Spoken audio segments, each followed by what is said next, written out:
Yay. Okay, so we thought about a few things that we could talk to you about today. And I guess we can just kind of present the different areas that we would be interested in talking about. And maybe you guys can see what interests you the most. And then we can just choose to explore one of those avenues together.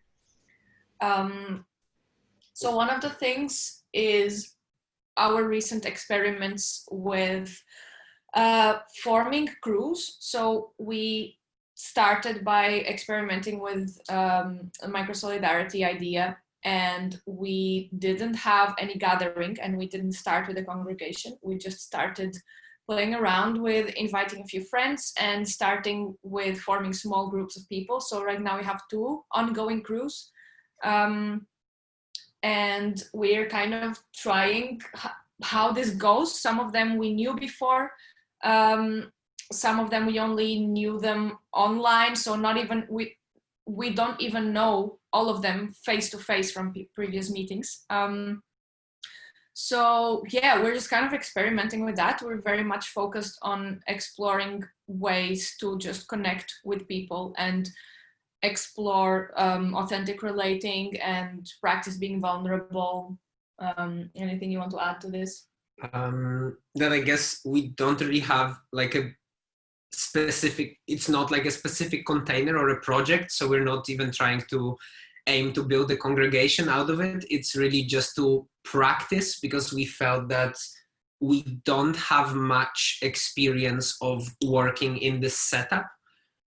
So we've been, facilitating many projects in the past, but then for last maybe 3 years, we've just been working on our own, and we have a business together. So we're doing things together, but it was just the 2 of us. So we haven't been really exercising this muscle of being with other people in something.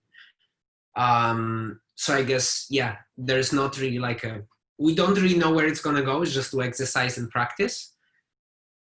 But there is also this end goal that we see, maybe, or like not end goal, but like a compass that kind of points us towards, being a part of something bigger and nicer. And when we read microsolidarity proposal and found this website, it sent us down this rabbit hole of research and finding like, wow, I finally have vocabulary to express what I'm looking for. So that's great.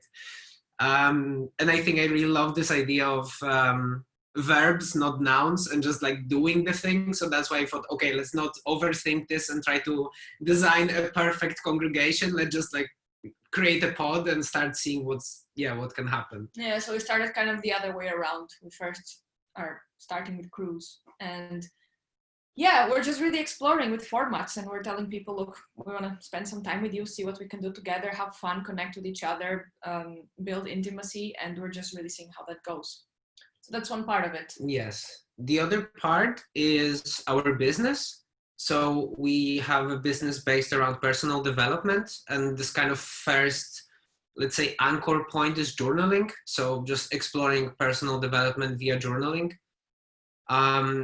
But we're also realizing that we want to talk about so much more, and this journaling is just like a niche-y thing that keeps us very focused, but it's much more than that. And we launched our first course, I think in November last year, and we had this Q&A calls that we just didn't really know what they're gonna be. We just kind of felt intuitively after meeting Francesca Pick and Manel. They kind of told us about online workshops, and they shown us, and we did one workshop with them together, and it was lots of fun. So we thought, okay, let's try to do something like this. And this just blew our mind. There was only maybe 5 people that were coming kind of to every call that we did, but those guys, wow, like the progress they've made, and also the vibe of this was just so magical that we really felt, okay, this is definitely something that can work for us business-wise, and just working in those small groups that are kind of like pods, but they're paid experience, right? So it's like there's this big difference. But this is definitely something that can work, and it's just so magical, and people wanted us to continue this. So they actually asked if we can do something after the course is over. So we basically pitched an idea to them that, okay, now we're going to experiment with we called it the mastermind, and there's just going to be 5 of us, 5 of them plus the 2 of us as facilitators, and we're just going to try to we're just going to experiment and try to continue with this. And we set ourselves a project for 4 months, but basically now we want to make our model go with that. So basically the course that we're launching now, it's going to also have this very heavy component of calls. And I guess ultimately we would like to explore this idea of having intimate groups, that it's kind of like a congregation, right? But it's within a business. So, or at least it's based somehow around the business. And I guess this brings quite some uncertainties, and we don't really know how to go around some things about pricing, and, you know, should it be really small and intimate, because then it's like really powerful, but then it needs to be more expensive because we cannot scale our time, and, you know, should we decentralize and just like open it completely to everyone to participate however they want, or yeah, so there's a bit of confusion there. And I guess we have a few questions regarding this. So one of them, yeah, it's how can we, as two external facilitators, because we know that this has been working and we know that people are enjoying it, and we are really enjoying creating this space for people and just kind of organically forming it from a group from the course, and then people who really stay, they show this interest in having a cohort, a mastermind, smaller group of people. So how do we manage to facilitate the interactions between them and help them as a group create this trust and this mutual help for something, for personal development, basically? Something else is, yeah, the financial side of it, because yeah, I guess we're just kind of figuring out how to turn this into a business, because yeah, sometimes it's a bit tricky to think, okay, how much do we charge people? And this time we didn't pay as you want. So people did the course and then they expressed interest, some of the students, in continuing. And then we just said, okay, let's do something experimental. You guys can contribute as much as you like, and let's have these 4 sessions, one every month. And now we're doing it like that. And we got a very varied range of values that they contribute. Yeah, so one is how to facilitate this, being that we are 2 external facilitators. Another one is the financial side of it, also being that it's our business and that we are 2 external facilitators. Yeah, this is more or less it. And then we could also explore what we are doing with our own crews, where we are part of the crews, and where that can lead us. And yeah. So of course we have no expectations to cover everything in this call. Absolutely, I guess this is obvious, but we just wanted to give you like this kind of a bigger picture, and each of those can be dissected in so many different ways. So, and I guess most of all for me, I just want to chat with you guys. That is not necessarily something I want to get from this. I just want to spend time with you and talk about things that feel interesting for all of us, and hopefully all of us can take out something. Contribute as much as we can to your work as well. Sure thing. And it's very interesting because, well, I mean, the first call we had was about, you know, we were setting up our online course as well. So this kind of ties together. So I can share with you what we thought for our online course, that we haven't tested it yet because we haven't run a guided cohort. We only have like a self-paced thing. So people buy the content and follow it at their own pace. But for the cohort, our idea was so it's a several weeks cohort. And the idea is that people will be inside pods. So they will be in a little crew through the course, when they will be practicing things together and supporting each other. So in a way, it's kind of similar to what I hear that you're trying to do. And for me, that was part of the pricing, was you get to meet others and you'll be supported in your journey, not only through us as the main facilitators, but through a smaller, tighter crew, because there's only as many people as we can hold, right? Mm-hmm. And in the bigger space of a course, maybe you have 20 people or 30 people or however much you have, but it's in that smaller space when you create that intimacy that actually the development can happen, right? That's my perspective, at least.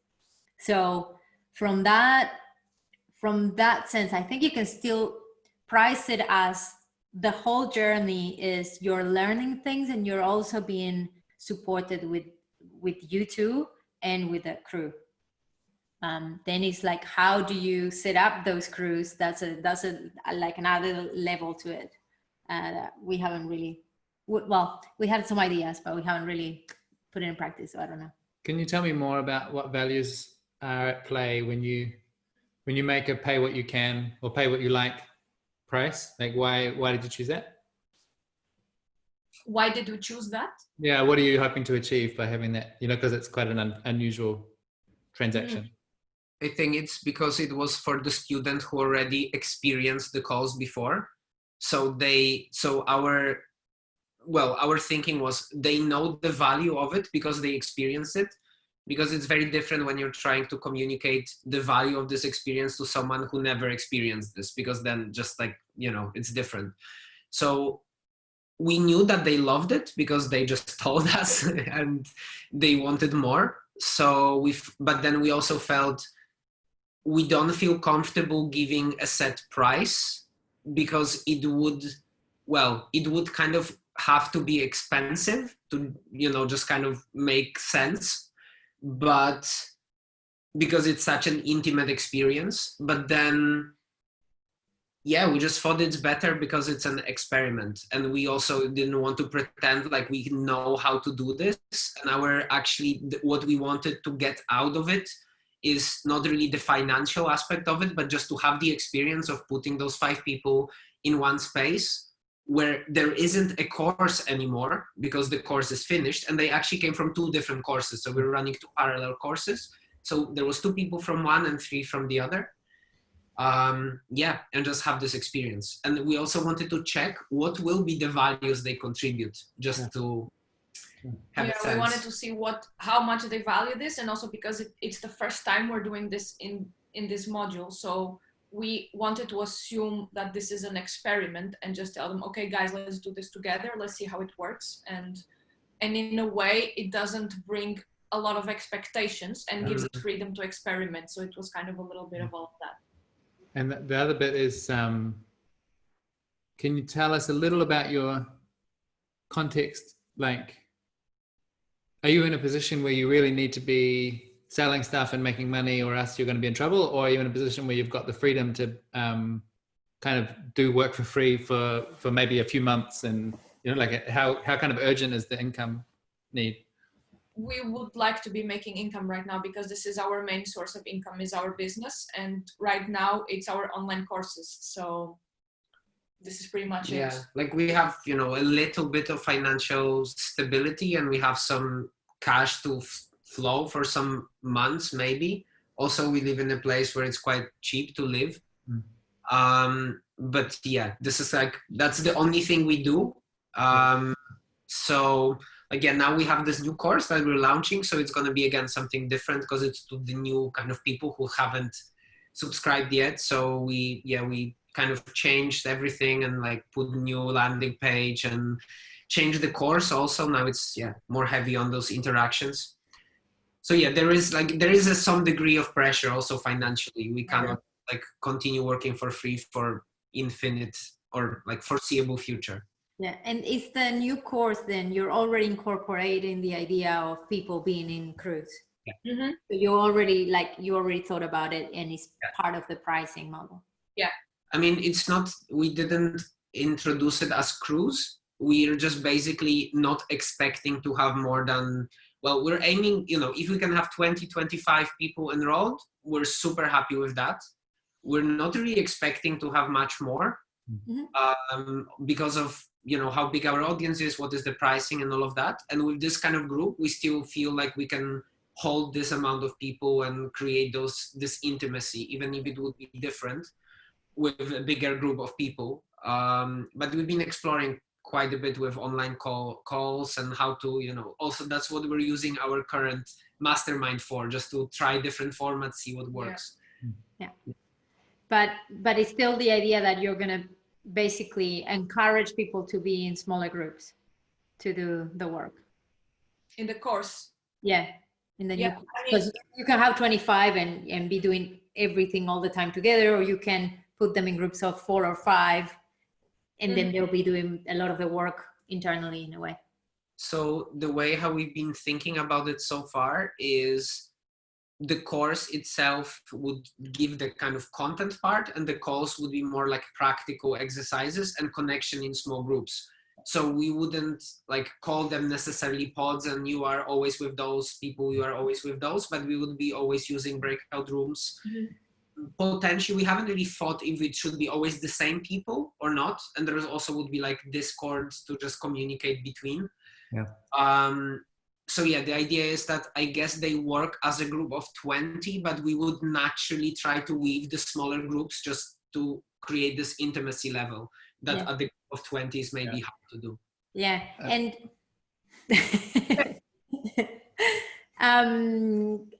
how long is it? It's going to be 6 calls, 3 months. Every month. Okay, that's great, because that's quite a lot of time.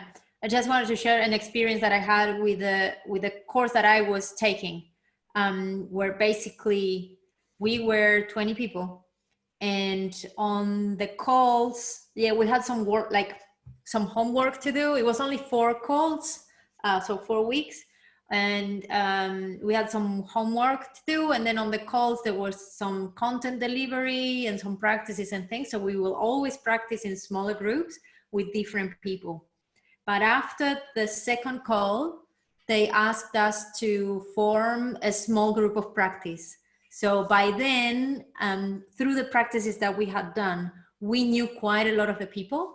So then they said, okay, now self-organize into smaller groups of practice. And there was a spreadsheet with, as many people as you needed for each practice, and people can just fit in and just by then maybe you have a sense of with whom you want to spend more time or have more conversations or something like that. So that could be an option as well, like that in between the calls. I think like it's a good idea that in the calls people get more interaction with other people, because you get different views and things like that, and different practices. But maybe you can also encourage like the formation of these smaller groups later on, maybe like a month in or something like this, when you already met some people, you can form that. I was gonna share that we have, I think, the same reading as you, that it's hard to explain the value of this kind of practice to someone that hasn't done it, they haven't experienced it.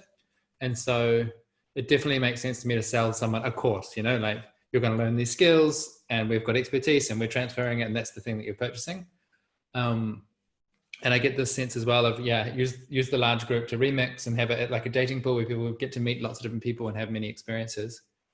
But after they've gone through that 3-month program, they might be willing to pay purely for facilitation, for the relational container, where you get to, and maybe you have to design the course to make that obvious that that's what's happening, that it's not just about, hey, we've got special knowledge. It's actually about the practices of relating that unlocking so much value here. And so once you finish the program, then you're invited to join our, whatever you call it, practice club or something. The alumni. And you'll get, we'll have a regular facilitation thing, and everyone that shows up is looking for other buddies to be in a practice relationship with.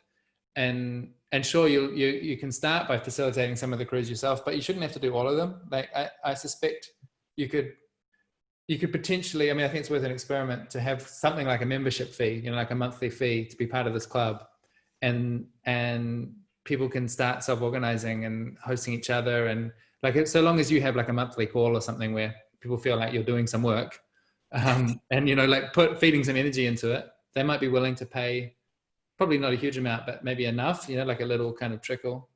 They'll probably pay more for the course and then be up for it's a good time to offer them a membership. And I could imagine mixing, people from all sorts of different courses on different content as well into the same kind of club, where they trust you, they're on some kind of journey, and they're just looking for other people who are on a related journey. I think that could work. I think it's worth experimenting, put it that way. So interesting. I'm very happy to hear, and those are very, very, I love that, because what you're saying is so interesting. It's like we've been kind of thinking about very similar approach, but then you're adding the little missing pieces. So thanks a lot. It makes perfect sense. Yeah, Nati, you were talking about this course, what they were in. So how often were you meeting, and how did it look like, more or less, and how many calls? So it was 4 calls on 4 weeks. But we were asked on the second call, so on the second week, like for the last 2 weeks, we had to have, like, we were in this group to practice. It was a digital facilitation course. So in this little group, we were practicing using different tools, and we were also like setting up some sessions to run with the whole team, like some practices, basically. So there was like extra calls. Yeah, so sort of it was preparation. extra calls to prep for the, for the whole group calls. And that price point was like $750 US. It was pretty pricey, yes, but yeah. But they do actually, now that you said that, I did receive an email saying that now if I want, I can join a community of practice. And there is a price point for that as well. I think it's something like $30 US a month or something like that. Okay. I really like this idea of the monthly membership, and then there's this pool of people, and you can just come to the monthly call and then self-organize. This is really cool. Yeah. What I like about it is, because I guess we have, I mean, this is probably maybe mine. I don't know if I'm speaking also for you, but this kind of, I struggle sometimes with putting like financial value on personal development. And especially, so I struggle with that, for a long time. And now I'm kind of okay with that. Like, yeah, of course I need to charge for my time and make a living, and I'm not gonna make a good job if I'm starving. But then thinking also about, like letting go and letting people self-organize. I know there is a little bit of like, but then they don't need me, so what's the point of staying in the membership, But in the same time, I love it because it means, like, I think it's a very beautiful way of people who went through like really enriching experience to kind of pay back. And from what I've seen from people that are so far, like, okay, we have 5 people, so it's just like very, very basic seed. But I can feel that they do appreciate the experience. So like they want to give back in terms of energy or their participation or other things. So it's not, it's very reassuring to see that, it's not about like ownership and trying to contain within your business bubble, but actually letting people do their own thing. And that's actually happening. So we've seen that some of them meet one-on-one, or they come to us saying, hey, I would like to do this workshop. And we say, sure, we have a Zoom room. Just tell us when is good and let's do it, So it's kind of amazing to see that actually instead of leaving, they're kind of participating. Yeah. And I wonder as well, like I struggle as well with this idea of charging for things and charging for my time and how much. And I'm having to come to terms to it as well, because we run a business too and we do courses and things. But like there is a bunch of work that happens behind the scene that people don't see, right? Like all the organizing time, all the prepping time, all the communication, all the bringing people together, that is your time. So you can also think about like people are contributing to having all that happen that they don't have to do. They just need to sign up to a small group to practice, right? And if they want to bring extra energy and participate and get excited, then you can think about, is this maybe turning into a congregation? Is it turning into something bigger than just the course that they signed up for, or a community of practice or something like that?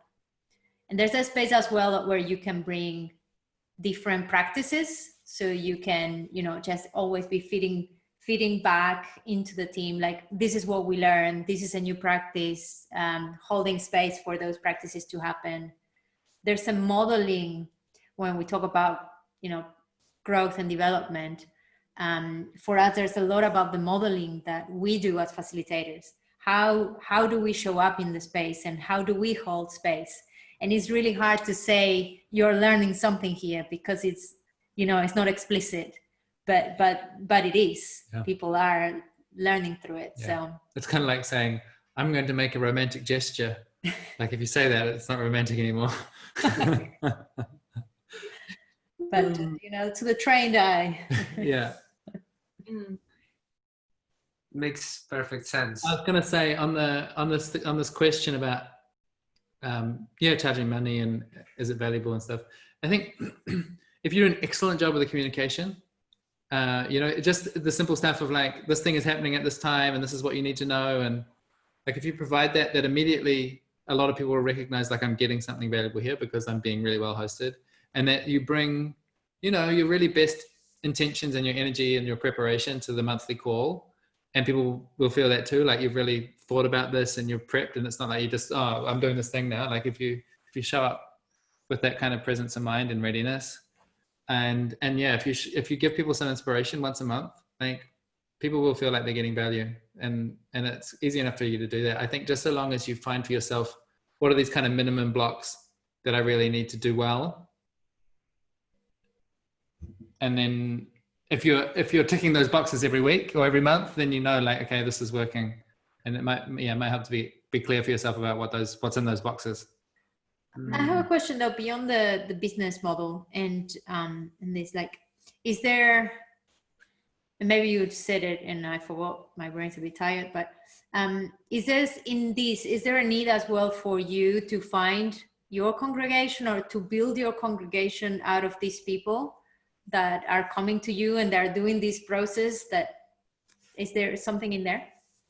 I think we haven't really been thinking in that way. I think there is more this separation of who are our clients and people who come through our business and they do our courses and we facilitate them as a group. And then there's this other part that is us reaching out to people completely unrelated to our business. So yeah, there is a separation.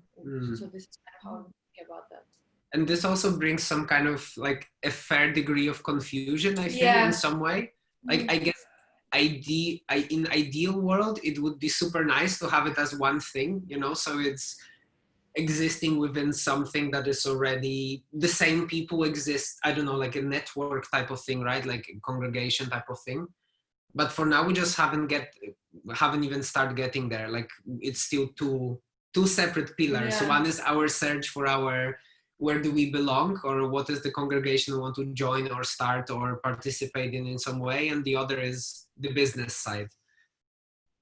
But we would love to have like more integration there, it's just so far haven't been thinking about it. Do you guys have any thoughts on this or any things to suggest or something you feel about this personal experience? Well, it's a bit tricky. Like I asked because I just was keen to hear from you too. But I guess that I was first part of a congregation before I started with pods, right? I brought the idea of pods to Inspiral. So I was already part of that congregation, and that's the space where I form pods and meet others and things like that. So it's a slightly different piece. There is a piece where we are now in Europe, and we're also thinking like what is our community of belonging here in Europe? Because a lot of Inspiral is in New Zealand. So we're trying to bring more Inspiral energy because that's where we already belong. So it's more like expanding that circle here. But I wonder, like, for me, it's more like if that's the desire that potentially those things could be merged, like, what's the process to get there in the future, right? Maybe it's not right away, but like, how can you build those things so in a moment they... There's one version which makes sense to me because of the experience with Inspiral, which is you have a congregation and there's lots of different economic units in them, and some of them are like what we call the livelihood pod. So that's a bunch of freelancers basically that share some of their income to make it safer. And then you've got full-on businesses, and there's also like kind of sharing money within the congregation, and like lots of different experiments and different dimensions. And it's that complicated, like polycentric approach, which really gives it resilience and means that we're learning a lot. Whereas what you're doing, it's like, well, it's clearly, there's currently only one economic unit, right? It's like you doing work and selling products. But it just thought, as I was thinking it through, you could think about it as two units. So there's a training business, and then there's a community of practice. And at the moment, the community of practice is being fed by the training business. 100%, but it could be being fed 50%. And that would immediately start to diversify a little bit. That like, I think it's conceivable that people would be willing to pay a small membership fee to be part of a congregation if they know that what they're going to get is reliable facilitation and they can feel safe in the knowledge that you've got the time to facilitate, like to keep beating the drum, even if you wind up sharing the roles around a lot, but that there's some people that are paid to keep their eyes on the fireplace or something. But it would be weird, I think, to have like the whole training business, which has got to be generating enough income for your whole, for your whole household, as it were. That seems like quite a lot to put on a congregation when it's the only one, like it'd make more sense maybe if there were lots of those and you're doing collaborations and sharing and having these kind of overlaps. Yeah, I mean, I guess this is where we would like to gradually start shifting, to so first have the training business component kind of not necessarily, fulfilling all our financial needs, but just enough so it's kind of providing some stability. Yeah. Then start, well, I don't know if then start or sometime earlier, but start adding some other components there. And I mean, what you guys were saying, like now you're in Europe and you're trying to also bring this Inspiral energy. Yeah, like from what we were kind of reading from all the work from you guys mostly about Inspiral and yeah, this ideas of organizing, this also resonates a lot with us. And it's kind of interesting because now we ended up in Pico Island in the middle of Atlantic Ocean, part of the Azores, which is just gorgeous. And we just recently started exploring it more just because of Corona restrictions. So we connected with some local. Oh, we lost you. Of course, on a very like different level because it's very local, right? It's not based on the internet, which is kind of amazing in a way, But there's lots of interest in community, and it seems like it's kind of, it's not that it's missing, but it's just like this very traditional way of like, people exchange food. I grow my potatoes, I give it to you, and then you help me, pull some things there, and, I bring your tractor around or whatever. But people are super kind, but they don't have this like pod-like groups, which seems like now after we've seen the power of it, we're thinking like, maybe we can bring a bit of that spirit here and see how it feels. Yeah, I don't know, like it's just interesting. Like there's this I like this idea that you're trying to also be more like local and not necessarily, I mean, there's beauty in global, right? And it's amazing, but there's also nice to, it's good to be within a car drive or a boat ride, not necessarily a plane. I've got a friend who lives in Guernsey, which is another island like off the coast of France. I think there's 60,000 people live there, and he's on a mission. I think he wants to have a coffee with 10% of them, I think it was.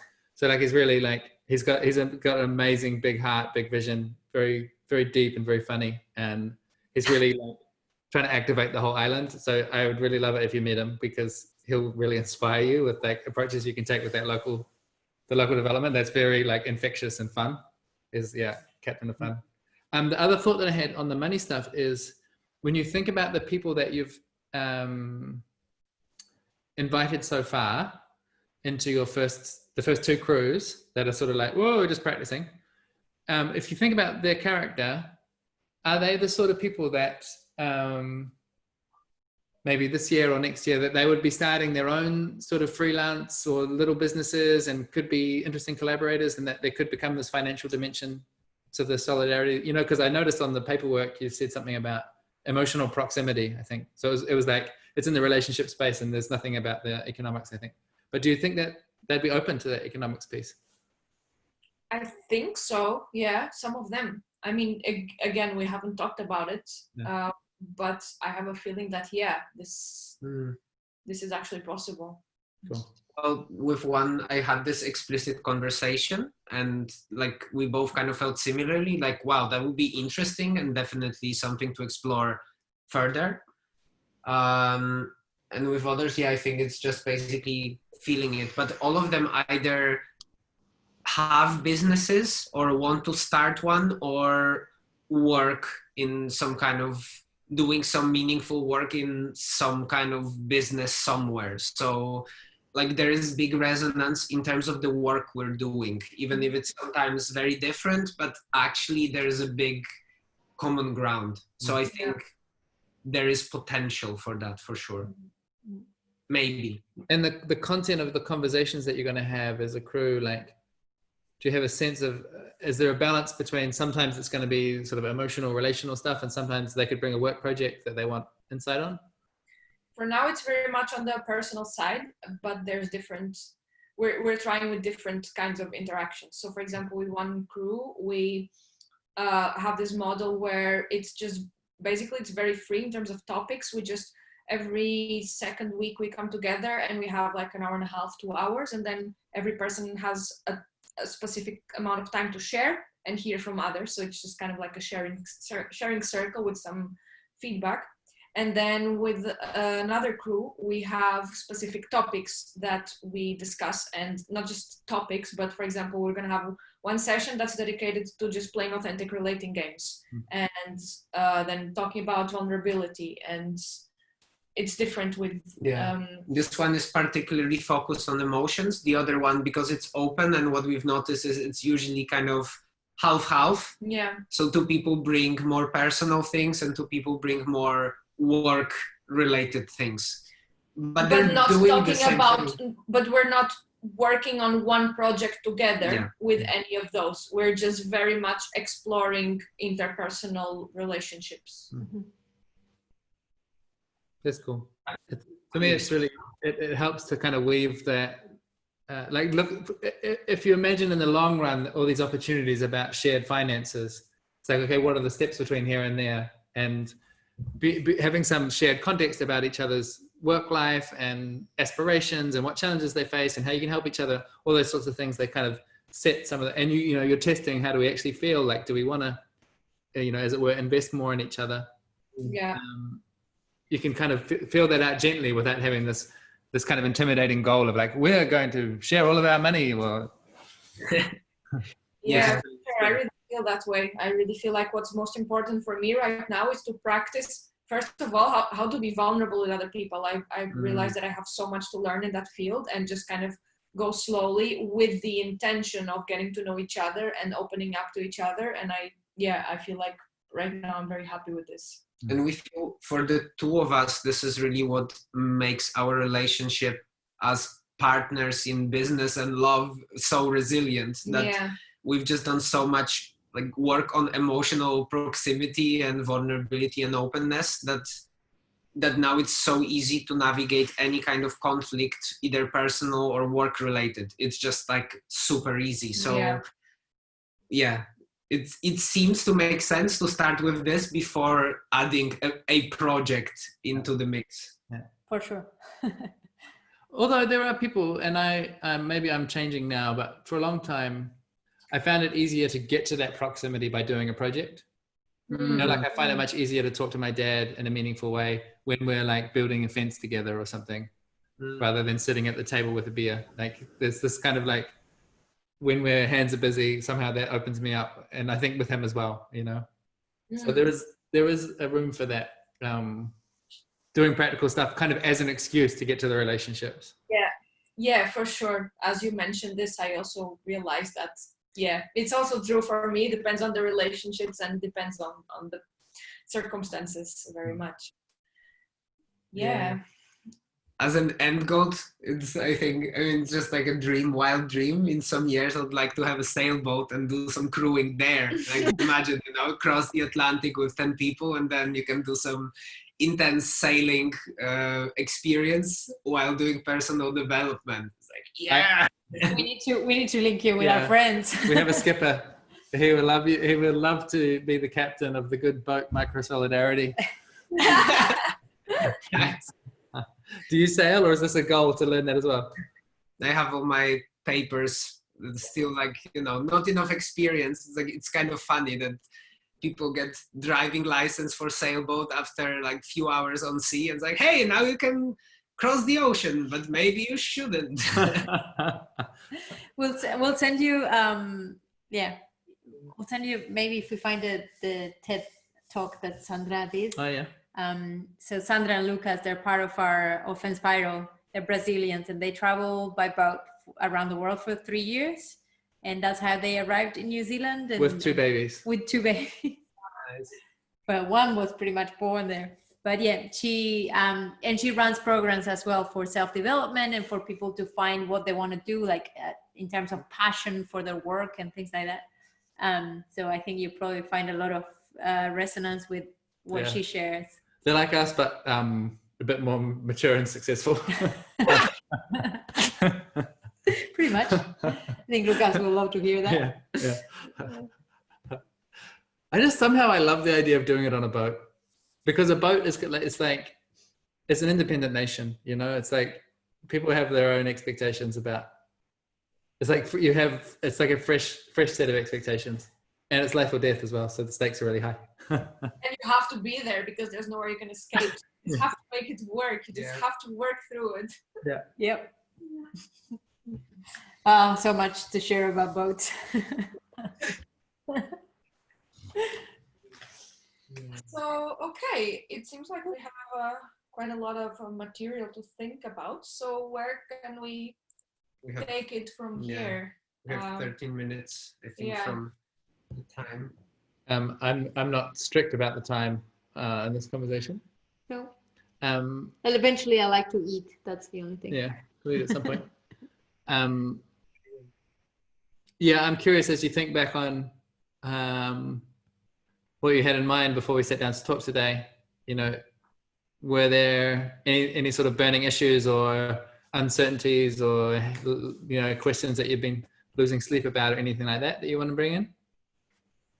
So there is one part actually, but this one would be nice to cut out from the recording. Yeah. Okay. It's kind of internal dynamic within the group. Let me say one thing and then switch the recording off, which is just to say the little bit of documentation you've done so far is so gold, really good, so valuable. And if I was the boss of the universe, I would demand that you keep going, but I'm not. So I'm just going to invite you to keep going, because there are so many new congregations and new crews that are starting, and the more of this kind of documentation we can have out there, the easier it's going to be for everyone, and everyone's going to start plugging in sideways and not going just directly to us, but connecting directly to each other and helping each other out. So it's so good, and I'm really grateful for what you've done so far, and I will love it if you keep going. It'll make me so happy. Well, guys, you inspired this, really. I mean, it makes so much sense, and like so much stuff can be shared publicly without exposing private, you know, traumas and deep stuff. Yeah.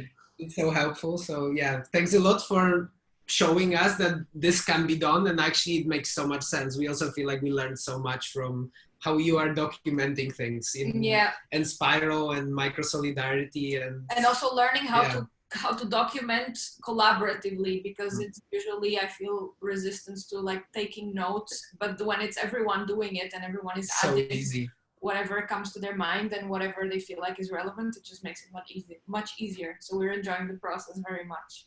So we'll try to continue as long as we can. Very good. Very good. Okay, we'll stop the recording so we can share the rest.